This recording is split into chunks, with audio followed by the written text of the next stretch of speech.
Okay, we are live. What's up, everybody? Got another special guest here, another FIFA player, FIFA streamer, content creator, Logan Schwartz, Schwartzy2017. How's it going, my man? Thank you for having me, Koballa. I'm really excited to be on. Super excited to just talk FIFA, Mm-hmm. soccer, football, whatever you want to call it. Thank you for having me. Oh yeah, pleasure to have you here. Is this your first podcast that you've done? This is my first time on a podcast, so I'm super excited. Okay. Are you into podcasts? Do you listen to other types I, of I podcasts? listen to a little bit here or there. Uh I've huh. started listening to, there's a lot of, not a lot, but there's a good amount now of FIFA podcasts and just soccer podcasts that are really good listens. So, What are some of those FIFA podcasts that you listen to? so for those of you who don't know, Mr. Bristow has a really good podcast. I think it's called For Fut's Sake. So it's Mm-hmm. a play on the word fut, Right. obviously. Right. He does a really good job with his podcasts. I've listened to a couple of yours; they're quite good. And Mm-hmm. there's just a lot of random kind of soccer podcasts. You can get a lot of you get a different opinion when I'm from the U.S. So if you listen to the U.S. podcast, they sound a lot different than when you listen to the guys from Europe. They kind of have a different take on a lot of the players. It's kind of interesting. Mm. Oh, that is interesting. Yeah. What are the differences between U.S. guys talking about soccer and English guys talking Um, about football? so I'm a big proponent. There's a little bit of a bias towards players from your own country. So a lot Mm-hmm. of these guys from England, they start talking about these English players and they really, really like them maybe more than a lot of the guys from the US do. Not that I think no one's coming out and like Mason Mount's a bad player, Phil Foden's a bad player, but they really, really like their English players in England. And if you listen to some of the guys from some of the other countries who might do podcasts in English, a little harder to find. A lot of the Portuguese guys, they love Bruno, they love Cancelo, Ruben Diaz. It's kind of interesting just to hear. And then obviously, if you listen to the American ones, they want to talk about Chelsea, they want to talk about Pulisic. Um, Mm. so it's kind of interesting. It makes sense. I mean, they want to support their own countrymen, right? I can't blame anyone for doing it. I'm a Chelsea supporter, huge Pulisic fan. Uh huh. Um, Super excited about how this season went, and then the summer with the U.S. team. Obviously, so far so good. So yeah, it's super fun to watch your players play on the big stage. Mm-hmm. So you support Chelsea and the U.S. men's national team? Yeah. So Okay. I've actually not been following soccer for that long. I My parents aren't really big soccer fans. I didn't grow up playing soccer. My siblings don't play soccer. And Mm-hmm. when I started college a couple years ago, one of my roommates was like, "You got to play FIFA. It's way better than Madden." Which is what right. I went from one EA game to another. Uh What was I thinking? Um, but so I jumped on FIFA, and he was like, "We got to watch some Premier League." So I started watching the Premier League, and at the time, Pulisic was getting ready to transfer. So I was like, wherever Pulisic transfers is who I'm going to support permanently. So of course now, Oh, even if okay. Pulisic were to go somewhere else, I'm a Chelsea through and through at this point. But more recent than a lot of the Chelsea fans out there. So how long ago did you started FIFA? So I started streaming this past fall, Okay. in like August, but I've been playing like a lot of FIFA since FIFA 19. Mm-hmm. And FIFA 19, I did spend a fair amount of money on FIFA points. And I kind of decided that wasn't the way I found enjoyment in the game. I really find enjoyment now, not spending money doing all the objectives, grinding all the content on the game, and Mm-hmm. seeing kind of where I can go. So I pride myself. I haven't missed an objective yet this FIFA. Um, so it's kind of, I think, how you can find your way to find fun in the game. And so for Mm-hmm. me, that's always been kind of doing the objectives. People are like, "Why are you doing this objective? You're never going to use them." I'm like, "Yeah, I know, but I like seeing them in my club. I might use them once or twice, have Mm-hmm. some fun with it." So Mm-hmm. Yeah. Um, what do you think of Chelsea's season and the U.S.? Well, let's talk about Chelsea first. What do you think how they yeah, did this so I season? was not the biggest Lampard supporter from like almost day one. Um, and part of that might be I wasn't a Chelsea fan when Lampard was playing on the team. So I didn't Mm-hmm. really have that connection to Lampard like a lot of Chelsea fans did. And Mm. so I was super not happy that we got rid of Lampard and the way it ended wasn't good or pretty, but I was super excited to have a new manager. And I was hesitant to jump on the a lot of people were really hard on the Chelsea transfers this year. And I think, honestly, I think Havertz is looking really good now, obviously. I think Timo is going to be a kind of lingering concern. And obviously, a lot of players took big steps up. Mount had a really good season. Pulisic, when he was healthy, was very solid. A guy like Conte had a really good second half of the season. And obviously, we won the Champions League. We got top four. So for me, that obviously is a super successful season. Mm-hmm. Hoping we're title contenders next year. I feel like on paper we are, but beating City over 38 games it's a tough task. I mean, Man City and Pep Guardiola are what they are for a reason. So Mm-hmm. And the manager's name is Muriel. Is that Thomas correct? Tuchel. No, no. Okay, okay, okay. I got that. I got that mixed up. Yeah, and he came from PSG. So did Thiago Silva, right? Yeah, so Thiago Silva was another guy, really big. I think he is hurt a good amount of the time. He's older. He's not always healthy, not always full fitness, but just a locker room guy. Even when he couldn't play, I think having him around, having Azpilicueta, who might not have been our strongest player, but having him around, I think was a big deal because we have a young team. We have a lot of players who are in their early to mid 20s who have not played in Champions League finals. So having those guys around, I think was really big for that team. Mm-hmm. Yeah, it's pretty interesting too because they lost the Champions League final last year against Bayern, and then to come to Chelsea and to win it, that's pretty special for them Yeah, individually. I think that was. I saw a lot of pictures of them losing the final with PSG, obviously, and I think it's kind of an interesting Tuchel leaving PSG given how well he had been doing. And obviously, Thiago Silva felt like a steal at the time. It was a free transfer. You get a Mm-hmm. guy like him who I know he's 34, 35, 36, whatever he is. But to get that kind of guy on your roster on a team that really didn't have a great defense, um, it made a huge difference, obviously, down the stretch. We weren't really conceding a lot of goals, playing really good defense. And then when we did score, it was going a long way. We didn't score a lot. Timo missed more chances than I care to count. But, you know, like I said, you win a Champions League, that's a big deal. So, Yeah, definitely. And what was it? Chelsea. I felt like throughout the whole season they had like Man City's number because I think they won like three out of the four, right? we were Matchups. one of the only teams that really did well against Man City, and I think a lot of that wasn't just us, but Pep Guardiola overthinks things sometimes in big games. I think, and that's at least what it felt like to us. You heard some of the, I don't know if you read any of it, but some of the Man City players were saying Pep was trying new tactics in the biggest games of the season, which was kind of interesting. I'll be honest. I think if you had us play Man City 10 times, I think Man City would beat us more than we beat them. Mm-hmm. But when it mattered there was a big league game, and then there was the FA Cup semifinal, and then the Champions League final. We Right. did have their number, so it's not always about talent on paper. I think most people would agree. Man City on paper is way more talented than Chelsea. When you've got guys like KDB, Diaz, who had a great season, Foden, Cancelo, they've got one of the better goalies in the world, frankly. I think most people would agree Man City better on paper, but there's a reason they play the game. So Mm-hmm. Now, do you think like Chelsea just had better matchups, or was it the tactical adjustments that Pep was I think doing? it really was the tactical adjustments. I think it was, and I don't want to say this lightly because obviously I Mm-hmm. think Pep Guardiola is one of the better managers of all time, Mm-hmm. and I don't think Tuchel's a better manager than Pep. But I think in those games, Tuchel tactically did better than Pep did to make adjustments to what City was doing versus kind of how we were playing. I don't think City made great adjustments. Mm-hmm. And it's kind of interesting. I think it'll be a good storyline to see this coming season. If we play them in a big game, maybe not in the Premier League because the league games I think are a little different given how many there are. But if we play them in a cup in the Champions League again, I would be interested to see how that plays out. Mm-hmm. Yeah, definitely. Um, and how do you think Pulisic performed this season with Chelsea? Yeah, I think the big thing with Pulisic is staying healthy.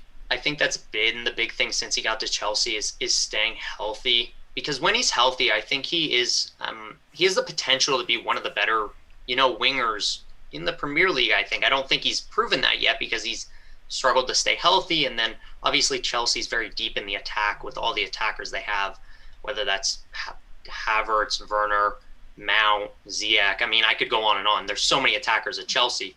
So getting playing time is really tough there. But I think he's starting to kind of fit in with the players.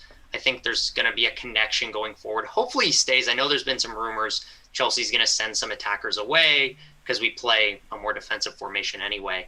But I'm hoping he stays. We'll see. This will be a big season for him. If he can stay healthy this coming season and produce, be creative, maybe not a lot of goals, but a lot of assists, kind of feeding to those two maybe more central players like Havertz and Werner and Giroud if he stays, and Abraham, I think could be really big for him. Mm-hmm. Yeah, even when I look at Pulisic, I mean, the way he plays, he's so skilled, especially for an American, and you don't see that quite often. I've been saying for a while, Pulisic on the ball is one of the more fun players to watch because his dribbling, he can beat guys one-on-one, and that's something Chelsea lacked a lot of this year. We have a lot of really fast players, and we have a lot of players who can shoot, but guys who really like one-on-one could make a move or beat a player was something I felt at times Chelsea lacked kind of in that final third this season. Mm-hmm. Gotcha. And then how do you think of him with the U.S. men's national squad, and what do you think of the squad right now as a whole? Yeah, so obviously the most recent tournament, the Nations League, was really good to see like the majority of the main roster play kind of for the first time together because a lot of them are super young. Mm-hmm. It sounds like they're not all going to play at the Gold Cup, which is okay. We have World Cup qualifying starting in the fall. I'm excited. I think at the end of the day, the way we're going to define the U.S. national team is at the World Cup.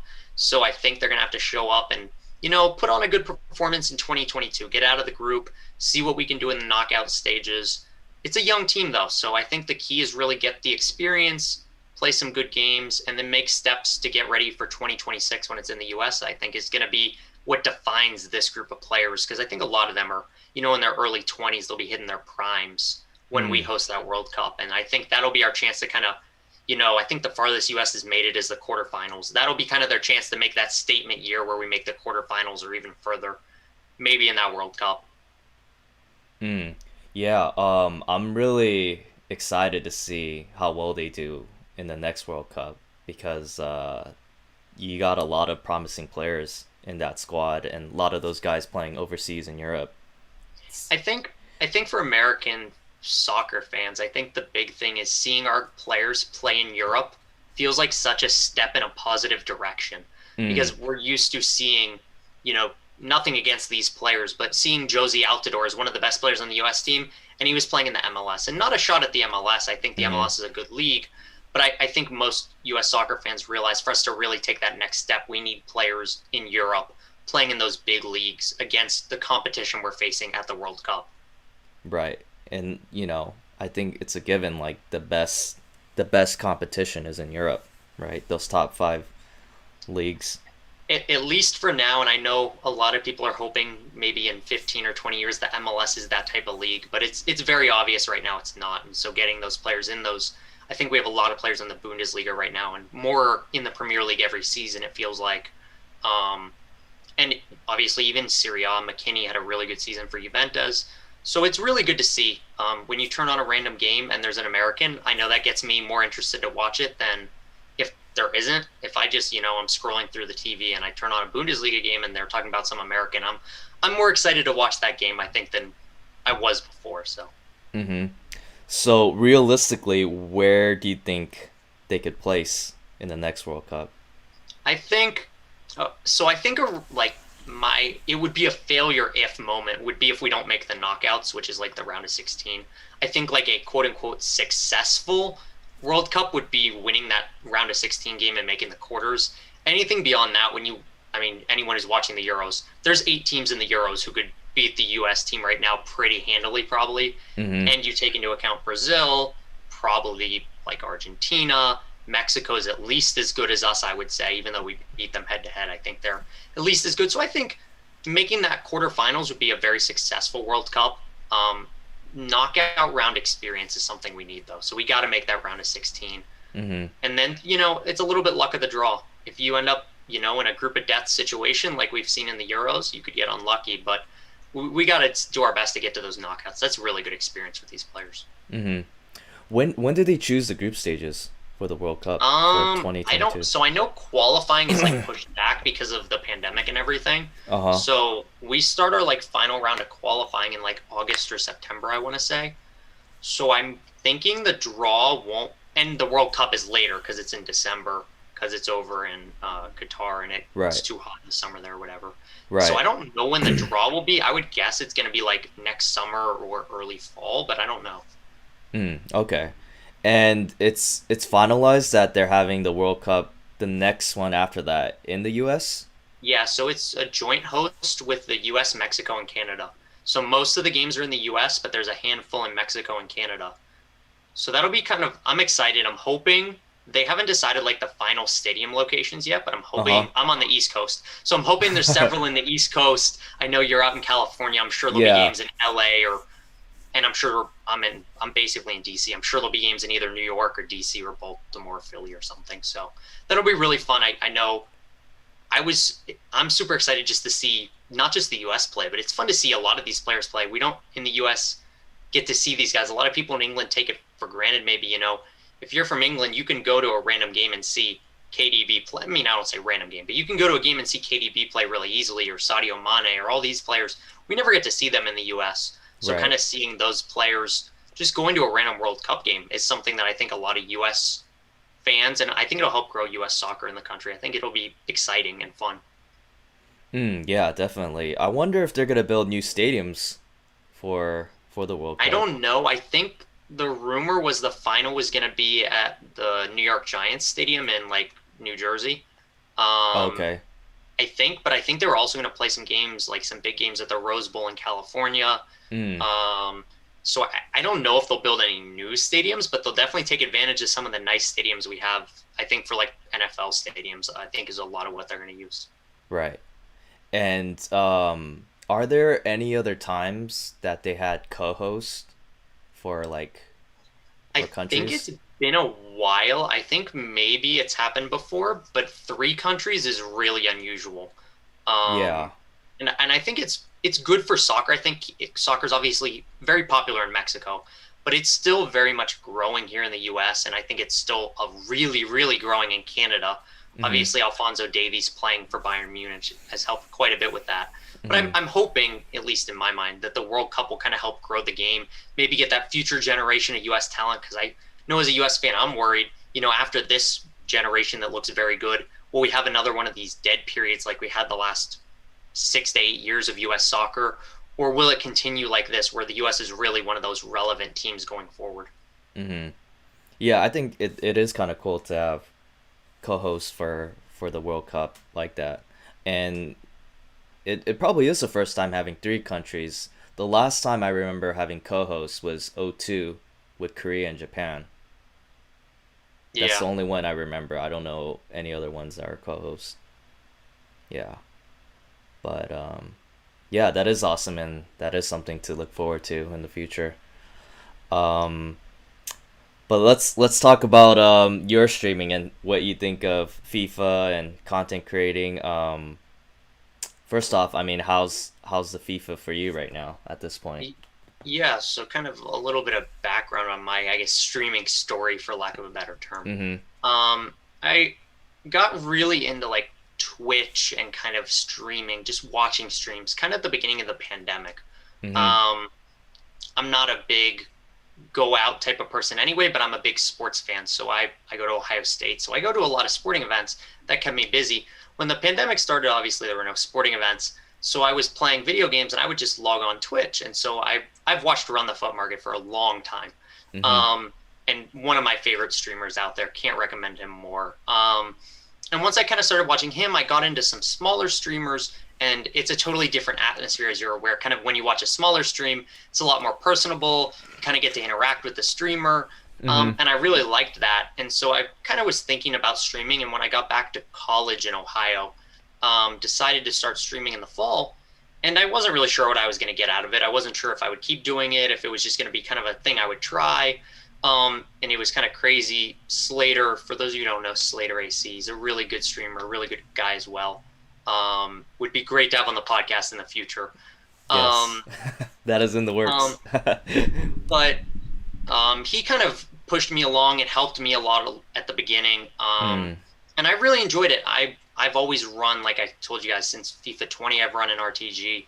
Mm-hmm. I might have been telling you previously, but I've run an RTG since FIFA 20, and so that's kind of been my way to do things. So I just fired up a stream and started. I'm a gameplay guy. I don't trade. I don't do league SBCs. I just sit there and play the game, and I'm not that great. I'm a gold 2 player, more or less most weeks, the same as you. Once in a while, I can get gold 1, but mostly I'm a gold 1 bottler. I get gold 2. And so I just fired up a stream and played, and I, grew my channel from there. Gameplay is a tough way to grow on Twitch. I'll put it that way. You grow a lot quicker when you're someone sitting there opening packs, and I learned that quickly. But I kind of stuck to who I am as a streamer, which is just playing the game. And I think that's tough because I think FIFA's not the best gameplay game out there. I think we kind of all know that it has its ups and downs. But this year overall has been a good year for people who play the game. They've come out with a lot of objectives. They've come out with a lot of good objectives, not just objectives, that I've used throughout FIFA. The Koundé card is one that comes to mind at the beginning of FIFA. They've had some really good ones recently as well. And the FIFA cycle, honestly, I've enjoyed this FIFA, and I've not enjoyed parts of this FIFA. I think everyone has that feeling during any FIFA cycle. But right now in FIFA is a good time. The new promo, the Festival of Football, it's a really good promo. It's fun. I root for Germany in terms of European soccer. So, and I'm a Chelsea fan, so I've been dying to get this Havertz card. I can't get him. It's going to cost me 2 arms and 3 legs that I don't, I'm running RTG. I don't have those type of coins sitting around. So didn't get him, but got Nabry on, I run 2 accounts. So I run my main RTG. I call it my main. They're both RTGs. So my main RTG I've been using all year. I got Nabry. My second account is a Chelsea account, so I only use Chelsea players, and I've started playing on that a lot more recently. It's a lot of fun running an account with players you like to use. And it's kept me interested in the game because I'll be honest, my main account, like a lot of people's main accounts right now, look really, really good, and it's really hard to upgrade. I think a lot of people find that at this point in FIFA. But it's fun. I'm enjoying it. I'm super excited about this promo. Euros, I think a lot of people like the live cards because they can watch the game and root for, cards they have. I think that gets people excited. The SBCs have been cool. I know just today they released like that Scotland Nation SBC. That was really cool. I like that. I like the one they did with Sweden. But overall, I think FIFA's doing a lot better than people thought it would have about a month ago. I think about a month ago, people were worried what was going to happen to FIFA 21. Were we going to make it through the summer? And I think you'd agree we're doing a lot better than we thought we were going to be doing. EA's done a good job keeping the game alive and well during this promo. And I think these milestone packs even that gets me interested. I was talking to you before we started. Icon swaps and these milestone packs with the countries is a cool way to just get some easy packs. I do it while I'm doing squad battles objectives. So I'm, doing that Lucas Hernandez objective, and I just go, and once I'm done doing that, I'll sub on some random country. I don't know what country, America or whatever that I need. And I get a pack real quick, and I, save it for the stream. And then when I stream, I've got like 5 or 10 packs. It's a good thing. So, but yeah, overall, I'm excited about FIFA right now. I don't know what your thoughts are kind of on everything right now, but it's been good. Do you feel like you'll play till 21 or 22 comes out? So a lot of people ask me that question. I don't really have the answer yet. I'm waiting to see what happens after Euros end. I think the content through the end of Euros will be good. I'll be honest, I'm a little worried come, I think the Euros finals like July 15th. Okay. I'm a little worried to see what happens after that. I'm hoping we get a promo similar to Best Of from the last 2 FIFAs where a bunch of cards go back into packs, and it makes it kind of fun to go do some of those League SBCs or just get random upgrade packs. If not, I like MLB The Show. I'm on Xbox, so it's new for me this year, but I'm a big baseball fan. I've really enjoyed MLB The Show. I stream it once in a while, but I definitely play it off stream kind of as a relaxing, not FIFA game. I'm not big into Fortnite or COD or any of that stuff. But yeah, we'll see. And then I normally play Madden when it comes out in the fall. So if, FIFA dies off in late July, I can fire up Madden. It normally comes out in like mid-August, and I play that for a couple of weeks until FIFA 22 comes out, and then we go from there. Gotcha. Do you stream any other games besides Madden, MLB, So FIFA? normally, no. Some people have tried to get me to do other stuff. It's not pretty. I'll be honest. I've grown up kind of only playing sports games. I never really got into the other games for whatever reason, and so I've kind of stuck to that. As much as anything, I'm a big sports fan, and so I can kind of get into any of the sports games. The dilemma you run into is most of them are EA games, and some of us have mixed feelings about EA sometimes, and Mm-hmm. that's kind of why I've enjoyed MLB. It's not an EA game. It's kind of different. It's a nice vibe, and I like it because it gives you lots of options on what you want to do. If you want to only play offline, you can get a really good team only playing offline modes against the CPU. If you want to play online, there's rewarding stuff for online, and it's kind of at your own pace. There's no weekend league. There's no weekly rewards. It's kind of as you want to do it, so it's kind of nice. What company makes MLB, the show? So it's owned by Sony, but they use San Diego studios. Oh, okay. Gotcha. Um, so going back to FIFA, what made you want to stick to a RTG type of account? Yeah, so to be honest, I could get a lot better team than I have using FIFA points. Mm-hmm. And I saw that if you saw my team from FIFA 19, you could see that firsthand, right? I had Pele and I had 90. I was lucky. I got red 99 CR7 during team of the season in Mm-hmm. FIFA 19. But point is, you can get a lot better team. I actually didn't enjoy it as much. When I would log on, I'd be like, I don't feel like I worked really hard for these players. I kind of, not that it was given to me, but like I just was like, here, let me go do it. And I feel like a satisfaction level to looking at my team now and being like, I earned this team. I worked for this team. And it's tough when you only finish gold too. The guys who are finishing elite right now are getting tons of coins in their account every week from rewards and are getting, maybe not better player picks, but one extra player pick a week.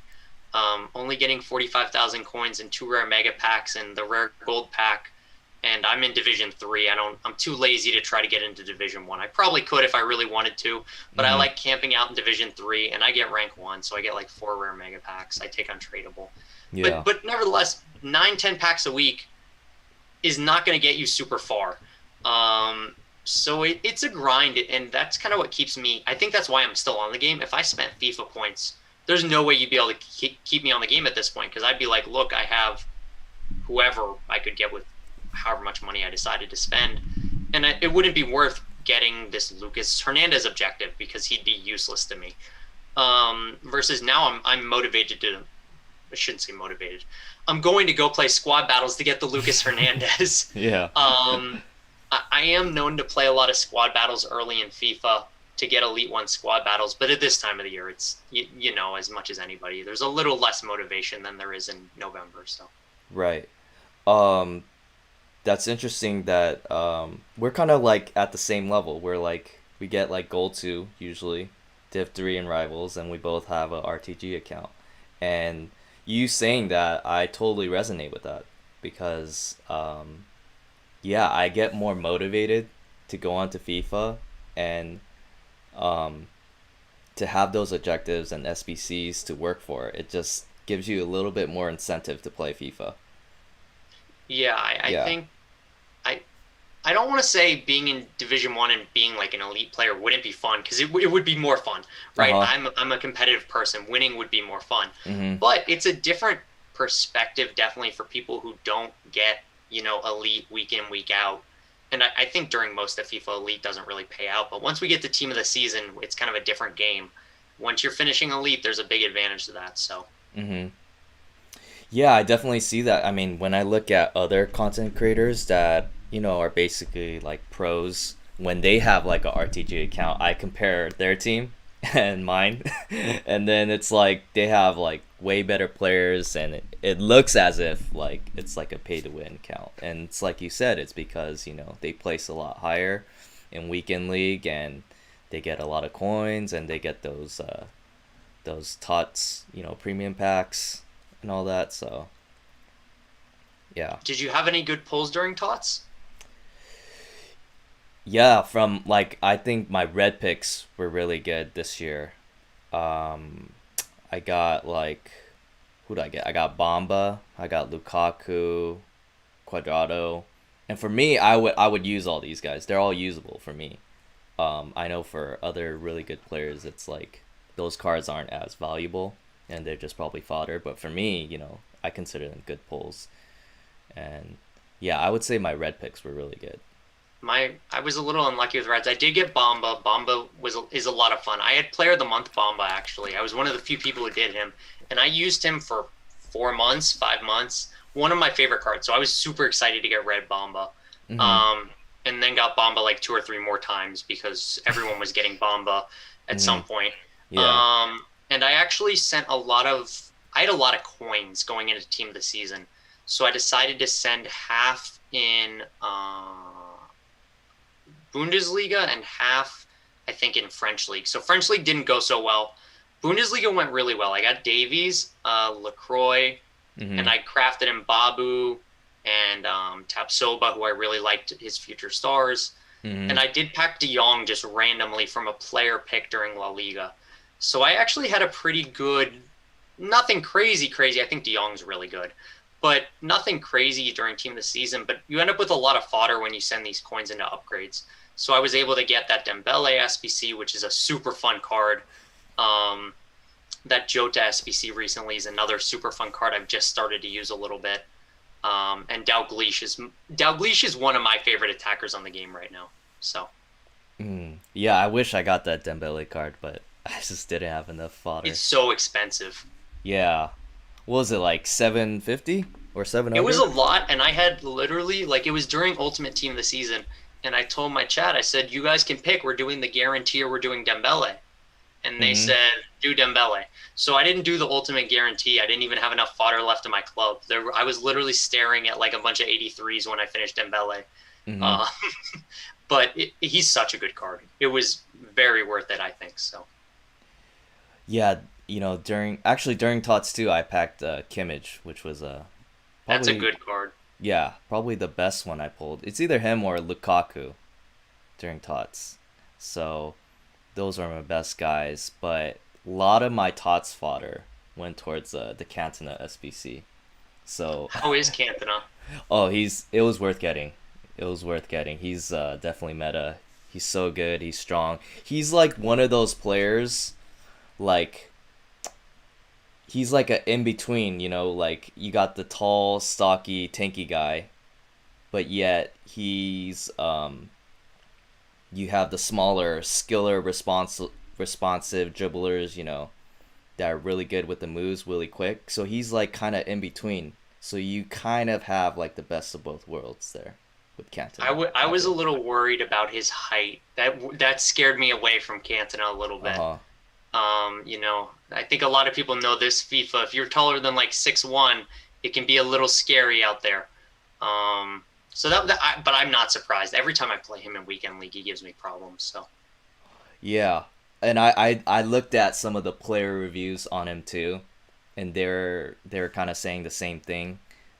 He's not like too clunky for a big tall guy, but he's yeah, still very responsive and very good with the dribbling and the skill moves. So yeah, definitely worth getting. But going for that, it's like you have to sacrifice going for other SBCs.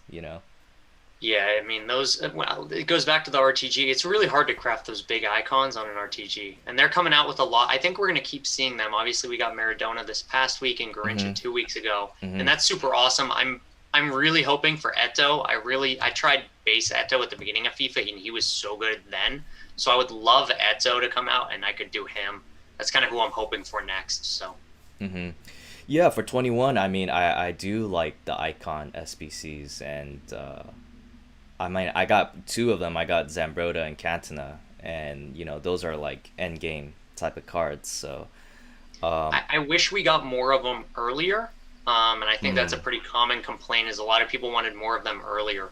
mm, To see like a Garincha, and I was saying on Twitter, it's a really good thing that they did it the way they did. These cards are out the rest of FIFA, so if like anyone wants to start just saving their fodder, you can slowly kind of grind your way through these cards and get them. And so, like, if you're a big Garincha fan or a Maradona fan or whoever else might come out in the future, they're starting to release these cards and they're leaving their timeout for like 3 months, which is awesome. I think that's how it should be. Give people time if they want to get these cards to get them. If you want it now, there's going to be people who spend money on this game who can get them now.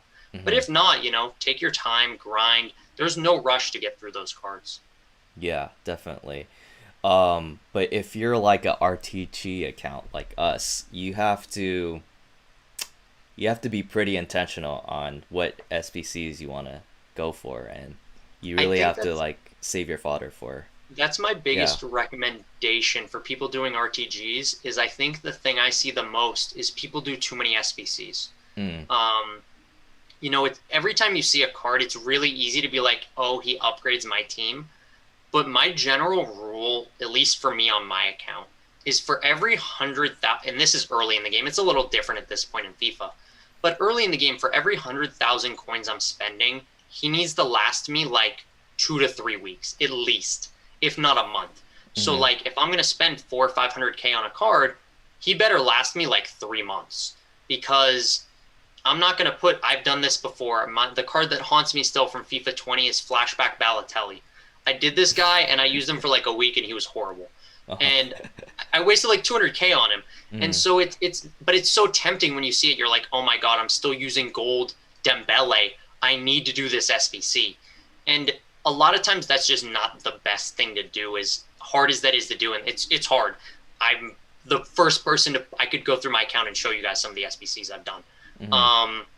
But when you see that good SBC, you'll know. When you see a Kleiber, when you see a Scream PK from FIFA 19, you'll know those cards when you see them, and those are kind of the ones you really want to go after. Yeah. Yeah, definitely. I agree. Yeah, it all depends. There's a lot of factors into it. It also depends on like what type of squad you have.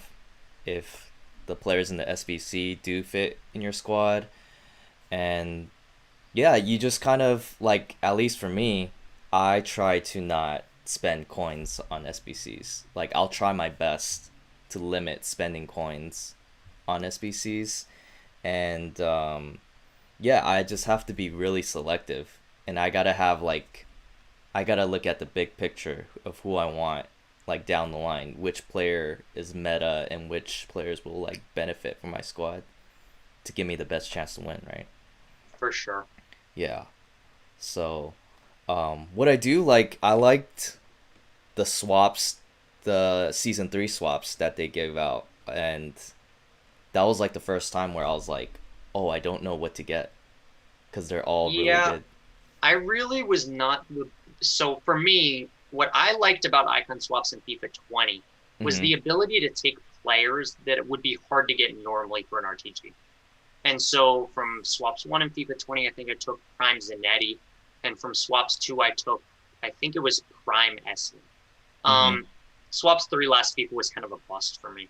I didn't see that this FIFA in the first 2 swaps. There weren't really the player selections that I was hoping for. I know a lot of people really like the packs, and I think the packs are a good thing, and I think they should stay. But I really like having guaranteed players, is the way I put it. Excuse me. So having those type of things, I really missed out on that in swaps 1 and 2. So swaps 1 and 2 I didn't love, though I did get Prime Kaka from one of the swaps packs. Swaps 3 is great. It gave people options if you wanted to go after moments packs, if you wanted to get the fodder packs, if you wanted to do a combination of both. What I ended up doing personally, or what I'm going to do, so the first set of, it's 9 tokens each, I guess. So the first set I took the 80... I think it was the 83 times 25, but it might have been the 84 times 20. I don't remember how many tokens each is. And then I took the Icon Moments pack, which was 5. And then I'm saving for just the generic Icon Moments player pick for this time. So I got to do the rest of the tokens probably I think like every streamer, we're all doing icon swaps this week. This is just National Icon Swaps Week. So hopefully by like next week, I'll have that Icon player pick. I know a lot of people are already getting them. They look really fun. They look really good. I've seen some people get some crazy stuff from them. Obviously, we have that Icon Moments, Prime Moments SBC that came out a day or two ago also. I'm ready to just see, and I know this is a little critical of EA, I think we should be only getting moments at this point in FIFA. Mm. I know that's a little nitpicky. I just don't think anyone wants to use anything but moments in, what is it, almost late June. Um, so I wish I would pay a little more in an SBC if it was only in moments, personally. I don't really want to risk getting a Prime. I know you could get like Prime Croy for Prime Maradona, Mm-hmm. but for me, or Prime Bullet, but for me, I'd like to see moments. But in general, swaps has been good this cycle, and I'm excited for next FIFA. I hope they come back to some of those better guaranteed players in addition to the packs, because that kind of gives people the choice to do what they want, which is nice. Mm-hmm. Yeah, I did the 8420 and the Icon Moments pack. I got uh close close. Yeah, Yeah, so he went back into SBC. 8420, I got like 3 tots there. I think they're in the Turkish league, but I got like 10 walkouts, so I got pretty good fodder from that.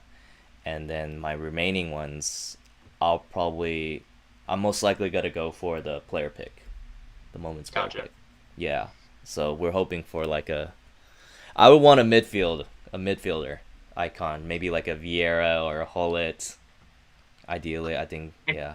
I think everyone has such a good defense right now. Most Mm. people are looking for a midfielder or attacker. Mhm. Um, I've got De Jong, obviously. I actually was a big fan of that Matuidi SBC. I've been using him quite a bit. Mm. Um, Aouar is another card I've used that I really like. Um, as you guys can tell, I had a lot of fodder during French League because I was doing upgrades. Um, so I did a lot of the SBCs. But I would love an attacker. I mean, I think everyone would love an attacker. But I've I've had good pack luck recently. I packed Moments Figo untradeable, so it's kind Mm. of like a weird mix of attack I've got going with Mhm. Dembele and then Bamba and then Dalglish and Figo and Jota, and I've got so many Ooh. attackers. I would be happy with a midfielder, Vieira. I like Mhm. Essien quite a bit. Moments Essien would be very Oh nice. yeah. Mhm. Um, so that would be really good. Honestly, if I just get someone who would fit my team or go into my like is good enough to go into my team, I'd be happy. Right. I'm not gonna try to be a beggar here and ask for Eusebio or something. Just give me Right. something that'll make my team and I'd be happy. Uh-huh. Now, is this on your main RTG account, the players Yeah. that you So my listed? main, I was a slacker on my Chelsea account. What I should have done on my Chelsea account was get as many icon packs as I should have and hoped I got a Chelsea player. Instead, I was a slacker and didn't do any of the swaps for the last season. So I'm Uh-huh. just going to take the 3 fodder packs and move on with life. Trying to get one. Sorry, my phone's ringing. It's all Um, good. trying to get one this week and try to pack Hazard. Um, so that's kind of what I'm hoping for, but I don't think that's likely to happen. So we'll see. Mhm. Why do you have two RTG accounts? Yeah, so kind of in the fall actually is when it started.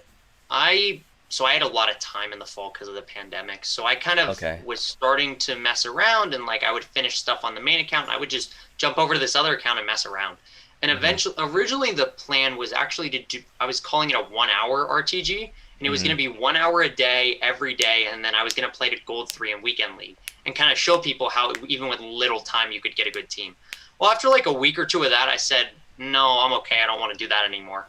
Not that it wasn't a good concept. And I think, by the way, I 100% believe that to be true. If you have an hour a day to play FIFA, you can get a really good team really quickly. Mhm. But I had a lot more fun just going and getting Chelsea players. So I only played on the account like once a month in Weekend League during most of FIFA. If I had a really free weekend or if I didn't want to play on my main account, I would just play on that to Gold 3. Mhm. Um, and then kind of down the tail end, when FIFA was slowing down recently, before this most recent promo, I was kind of starting to plan it a little more. I would do like I did the Giroud objective. I got Essien's SBC done. I'm hoping to do that Batshuayi SBC that came out since he obviously used to play for Chelsea. And it's just kind of fun. It's different. It's not meta. I have a lot of good Chelsea players. Obviously, I've got the Rudiger, Alonso, and Werner SBCs. I've got, you know, Essien, Conte, the normal Chelsea suspects, the new Chilwell card. But it's not like super meta, and so it's kind of a challenge. It's different. I really struggle to get gold 2 on that account, where I normally do Mm. really well and get gold 2 easily on my main. Mhm. And it's also really relaxed. I can jump on stream and I'm not stressed. Not that I'm stressed normally in Weekend League, but I think we kind of all know if you stream Weekend League, it's an intense environment. Talking to chat, playing Weekend League, Yeah. it tends to be a different. If you've never played Weekend League on stream, it's kind of hard to understand, but Mhm. it's a little stressful. And Yeah. so, kind of doing this on a more casual account has let me interact with my chat more during Weekend League, talk to them, and just kind of chill out, and which is kind of nice at this point in the FIFA cycle. So Right. There would be no pressure to play well with that alt account, right? yeah, so Uh I'm huh. sure I'll jump back on the main account. I have not hit gold 1 yet this FIFA, and I've hit gold. I've hit 18 or 19. I hit 19 twice in the last month, um, and lost in the last game. Mhm. So I'm gonna jump back on the main account and get gold 1 before the end of this FIFA. It's just a matter of when. I really like the. I don't know if you saw the French thing they came out with for this weekend. I think that's really cool. For those of you who kind of haven't seen it, the objective where you have to play with like 8 out of 11 players in your team are French, and then you get like bonus weekend league player picks. I think that's kind of cool and different. I also think if you use your main team, weekend league might be a little easier this weekend. So maybe Mm. this is the weekend to get a better rank if you've been searching for that better rank, Mhm. or you get a ton of. It's going to be Tots player picks. So people who want to try to get one more chance at Neymar, Mbappe, Ronaldo, Messi, whatever. Yeah. Here's another chance to do it in addition to normal weekend league. Yeah. Um. But yeah, I mean, you and me both. I'm trying to get gold one before 21 ends, so I hope we could both get there at some I point. hope so, man. It's been tough out here. The 19s are really painful. The last game losses hurt, especially when you've got a good run going. I had one weekend I was like 12-10 and I won 7 in a row. Uh Losing the huh. last game there didn't hurt quite as much, Uh huh. as when I was like, oh, I don't know, I was like 15-7 and I could see it there and it didn't happen. So it's coming. Speaking from experience, I hit it twice last FIFA. I've never hit it on stream, so Mm. we'll see. I have a feeling it'll come though. Now, do you play better off stream or Yeah. with the stream? You do. So, Okay. and it has nothing to do with matchmaking or any of that. The sole reason is I'm stupid and I will look over at my chat when I really shouldn't.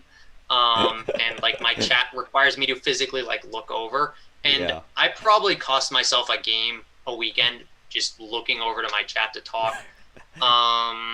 More than anything. The other thing is when I stream, I'll play games in like 8 to 10 game sittings. Mm. Um, and I think there's a value to only playing like 3 to 4 games at a time. I Mm. think it's a little easier when you sit down and you focus literally for like, you're like, I'm going to sit down for an hour or an hour and a half and I'm going to play, versus 3 to 4 hours straight tends to be, I think, a little worse. You're a little checked out by the last couple games. Right. And that's just the nature of streaming. You're not going to stream for an hour and then say, hey guys, I'll be back in 3 hours to play another hour. Mhm. Um, but it is what it is. And then the infamous, you leave games for Sunday, and Sundays become an adventure. So, that's just kind of how it goes, though. Yeah, so for you personally, like for weekend league, ideally, how would you want to play it to get your So best performance? for me, I really struggle on Fridays. Fridays for me are like brutally bad normally, and then Uh-huh.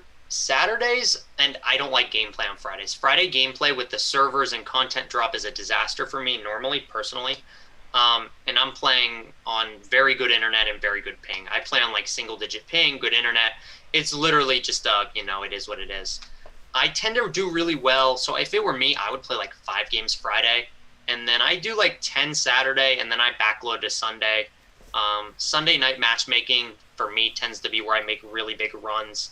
Mm. It's where I've made gold 1 twice before, is playing late on Sunday. Mm. Um, so if for me, Sunday's good. I also like playing in the mornings. I'm a morning person. Okay. Gameplay's really good at like 9, 10 in the morning Eastern time because nobody's on the servers. Mm. Probably not as good for you at 9 or 10 a.m. Eastern time because that's when or Pacific time because that's when content is. Yeah. So for you, it might be an evening type of thing. Midnight Pacific time is probably great on the servers. But I just try to avoid heavy volume times more than anything. I tend to Mm. get, the infamous like sluggish gameplay. Yeah. Um, and honestly, I like gameplay more than most people. I like the gameplay of this FIFA more than most people. I tend to find matchmaking to be a little easier Sunday nights, and so that's when Mm-hmm. I prefer to try to load up on games. Gotcha. Okay. Um, Now in terms of content creating, is there any goals or plans that you have maybe towards the end of the year or even Yeah, beyond that? so I just hit 500 followers on Twitch in the past couple weeks, so that was a really big deal for me. Um, Congrats. my my growth, thank you. Like I'll be honest, like I've mentioned, gameplay creation slows growth compared to other people, so it did take me a little longer than most, but that's fine. I keep telling myself I'm gonna go create on TikTok, and I don't. Um, Beyond that, my goal has been to hit 1,000 followers this calendar year. We'll see if that happens. My big Mm-hmm. thing that I like to do, I did a 24-hour charity stream last year in the fall. I'm going to do another one this year in the fall, and I'll promote a little bit here. I don't mind since it's a charity stream. Mm-hmm. It goes towards pediatric cancer. It's a student organization in Ohio State where I go to school, but the Okay. money goes towards pediatric cancer research at our local children's hospital. And so it's a really good cause. I do a 24-hour stream, raise some money, do some stupid stuff along the way. I normally play 60 weekend league games, is what I did last year in 24 hours, which was, I'll be honest, quite an experience playing. You've never played weekend league until you play weekend league at like 4 in the morning. Um, that's something I don't recommend. Uh-huh. But that's kind of my big thing. I really enjoy that. We raised, I want to say, $250 or $300 last year. Oh wow. Um, I'm hoping to raise like 500 this year. We'll see how it Uh-huh. goes. And it's a really good cause, and it's close to home, obviously, because it's at my school and it's a big fundraiser. As a school, we raised $1.6 million last year, Oh, okay. and so it's a really cool thing the school does, and it's a really good cause. So that's kind of my big thing. Uh-huh. Growth happens when growth happens. Yeah. Hopefully, 1,000 followers is in the future. I've been saying I'll average double-digit views in a month. Mm-hmm. Hopefully soon. I'm creeping around 8 or 9 recently. Mm-hmm. But I'm not a big kind of keep an eye on views or follows person. Mm-hmm. I've always said I'm just gonna do my stream, and when I click the start stream button, whoever shows up shows up, and as long as I have a good time and the people there have a good time, that's what I do it for. I'm Yeah. never trying to become a full-time streamer, nor do I think most of us are. We do it because we enjoy video games, we enjoy FIFA, we enjoy talking to people about video games and FIFA and soccer in general. So I think that's what it's really about at the end of the day. Mm-hmm. That's awesome that you're doing 24-hour streams for charity, and I know a lot of streamers do that. When do you plan on doing the next one? So there's a little bit of a backstory, I guess. So the actual event, it's called Buckeyethon. Mm-hmm. They do a 24-hour dance marathon for the big event, which is where they raise the most money. And you go for like 12 hours, you go to our like union, and it's a big event. Mm-hmm. So I'll probably do it leading up to that, like 2 weeks before, so that I can go to the actual event also. Right. I think it'll be in like late September or early October. I like to wait a couple weeks until after FIFA comes out, just because then weekend, like I'm thinking it might be the first weekend league, and that's not ideal. But we'll have to see. I like weekend league to be active. That way it gives me something to do for 24 hours, because I don't think anyone, wants to watch division rivals or draft for 24 hours. Yeah. And it'll also kind of depend what FIFA looks like. I might jump around to other games, Mm-hmm. and kind of do other stuff as well. Mm-hmm. Yeah, I'll look forward to that, and hopefully, I could contribute to a good cause. Yeah, it's a lot of fun. And, even if people just, honestly, like, I don't ask people to contribute. Like, if you just show up and you're there for, a couple hours, it's a fun time. It was a lot of fun last year. I had a couple friends stay up the full 24 hours with me in chat, and that was, I didn't ask them to do that. They didn't need to do Uh-huh. that, but it was really quite cool. Uh-huh. I'll be honest, the last couple hours were rough. I drank a lot of soda, a lot of caffeine. I'm not a coffee drinker, so there was a lot of caffeine involved, and a lot of food. And there was actually a time where I stepped away for about 5 minutes to take a quick power shower to wake up. Mm. But it's a lot of fun. 24 hours is hard though. I'll be honest. 24 hours is a tough thing to do. So Oh, definitely. I did a 24-hour before. Like you said, the last couple hours, those are the those are Yeah. the rough ones. Yeah, but overall, you did enjoy the 24-hour streams. No, I mean, if I didn't enjoy it, I wouldn't do it again. Uh huh. I would just do it honestly. Like I could do a 12-hour, and we would still raise a lot of money, I think. Uh But huh. I think a lot of people enjoy the 24-hour. I think there's kind of a fun aspect to it that I think a lot of the viewers enjoy as much as the streamer enjoys, and I had a lot of fun doing it. So I'm looking forward to doing it. I'll get at least one more good one in while I'm in college. Uh huh. Once I go to the real world, those 24-hour streams are a little tougher. Yeah. Um, Especially when you got to wake up 2 days, even if you do it Friday into Saturday, 2 days later you got to wake up and be at work at 9 in the morning. It's a little tough on a 24-hour stream. So Yeah, that'll definitely screw up the sleep schedule. yeah, um. So yeah, that's those are all good stuff. I mean, we're closing in on an hour, and just want to ask you one more thing before we close this thing out. But who are your top FIFA players for 21 that you played with? like players in the game. Yeah, players in the game. Maybe you could Um, give me like a top five. yeah. So I don't want to list off like all TOTS cards because I think everyone could list off like a full TOTS team. Okay. So kind of just thinking cards I've used throughout FIFA. Um, Bomba's Player of the Month was kind of one of my underrated cards that I really, really enjoyed throughout FIFA. Like I said, I used it from when it came out until like March or April. Super, super fun card. I actually have a Club Legends team on my main account that I'll use in Weekend League at some point, and it's the cards that have played the most games for me. Mhm. Um, so Molay is actually in that team, that Molay objective card. That's a super fun one that I think a lot of people kind of didn't use after a while. I don't know if you remember way back when Wait, who from is the it? beginning. Molay, the Cam, the French league guy, when we had like those milestone objectives. Oh, yeah, yeah, yeah, yeah. Uh-huh. So I used him for like 500-600 games. Ooh. I've really enjoyed that Mukiele objective card. I don't know if you remember that from also like the beginning of the game, but he was Okay. rule breakers, so it was like the second promo of the year. Oh, Um, okay. I used him for a really long time, and then Uh-huh. obviously I'm gonna have to pick a couple Tots cards. So I've actually really enjoyed De Jong. De Jong's like for me the best box to box or CDM in the game. And then I'm a big fan of Tapsoba. I can't link him in my team right now. He's really hard to link. Obviously, he's not a great club or country link, and he's in Bundesliga. Mm-hmm. I had Team of the Year Neuer for a while. I packed him. It was my first and only Team of the Year I've ever packed. Mm-hmm. Team of the Year Neuer was so bad I had to take him out. I hated him. I used him for like 200 games purely because it was my only Team of the Year. But he was awful, and so I finally did Schmeichel, and Schmeichel's good for me. I really like Schmeichel, the SBC. But yeah, I'm trying to think if there's any others that I really, really like off the top of my head that maybe a lot of people don't use as much. Mm-hmm. Um, I like them at Tweety SBC. That's a good one. Okay. Yeah. Are there any others? Pedro Gonçalves. I don't know if you remember Okay. that Tots card.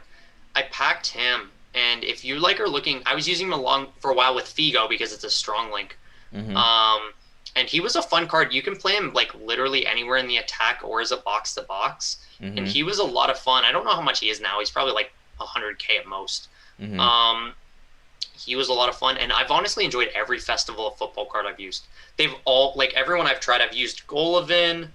Nabry was a little like his acceleration is a little weird, so Yeah. that was kind of a weird card. Mm-hmm. Golovin, Chilwell. Are there any others I've used? I'm trying to think. I don't think there's any others I've used, but they're a lot of fun. And these Mm-hmm. preview packs, I know we didn't talk about that, but those have kind of added a fun aspect to the game. Right. Um, I, I hear that a lot about Neuer. Why is Neuer so bad? I hear that from a lot of So people that they don't like he him. has this animation, and it's realistic. He like Uh-huh. he like bends down and like kind of dives and goes out like this with the ball, like to make a save, and he like it's a weird animation, but if you watch him do it, he does it like in real life when he plays. But the animation on Oh. FIFA is so bad that he misses saves all the time, and like it was really like it became like a running thing in my stream, and no one believed me. And then finally, team of the season came around, and everyone used Neuer, and the same thing happened. And then my chat listened to me. So, yeah, I mean, I was super happy when I got Neuer because I had 300 packs for team of the year. So just to get a team of the year was really awesome. Yeah. But I wish it would have been Kimmich and not Neuer. I wish it would have been the other German. But it is what it is. Yeah. Well, it's been an hour, Schwartz. Thank you so much for doing this with us. Yeah, of course. Thank you for having me, Koballa. Yeah, and if you could tell people your platforms right now where they can find you. So I'm primarily on Twitch and Twitter. I'm also on TikTok, though. You won't see me too active on there. But they're all SCHWARTZY2017. So I'm sure we'll link that in this, or I can give it to Koballa and he can tweet it out. I won't spell it out and put all the numbers here for you guys. But yeah, I'm live most evenings on Twitch, and then I'm pretty active on Twitter, just talking soccer, FIFA, whatever. So awesome. Yeah, and we'll drop the links in the description below after this. So yeah. Awesome. Thank you once again, Schwartz. Really appreciate you having